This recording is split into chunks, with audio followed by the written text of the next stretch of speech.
Charlie Linker was a well-known car salesman in Kannapolis. His children tell me he lived quite a life, serving in the Navy and going on adventures with his countless friends. He and his wife Mildred had 3 children. He couldn't hide his pride the day that he walked his daughter Carla down the aisle. That is me. Oh my gosh, Right. Beautiful. Now, Carla smiles alongside her husband as she tells me about her father. He would have given the shirt off his back to anybody. I mean, he was referred to as Jolly Charlie. I mean, during the Christmas seasons, he would be in a, Santa outfit, throwing candy out on the street. That's the kind of heart that Charlie Linker had, I think. So he was a very generous, loving, friendly guy.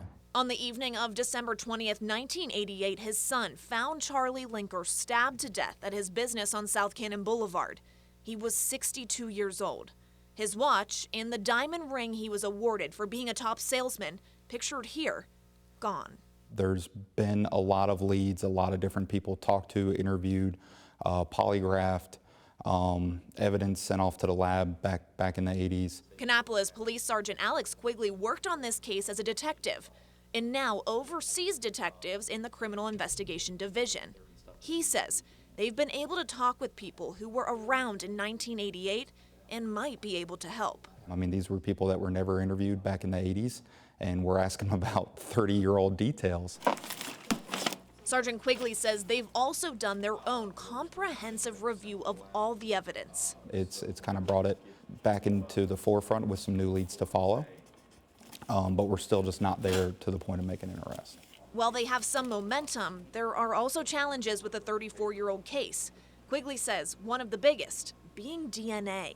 So some of the chemicals and tests that they did in the 80s, unfortunately they didn't know destroyed DNA. Whether the case is 34 years old or just a couple hours old, the end goal is still the same. Detective John Kramer is the current investigator on the case. Holding people accountable for their actions and giving the families the closure that they need.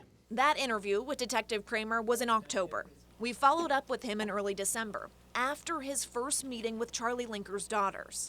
They were definitely able to shed the light on some of the details that, a report only documents so much. So I was able to get some clarifying details on some things that I had questions on myself. So much has changed in Kannapolis over the past 3 decades. Detective Kramer took us to the area where the crime happened.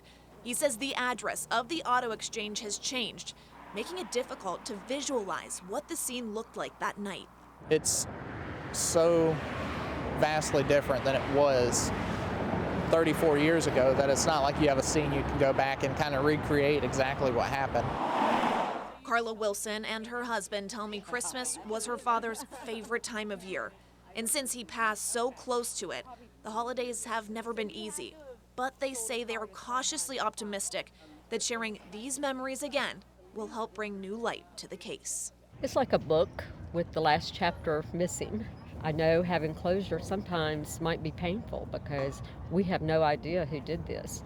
We don't know if this was some random person or if it was someone that knew him.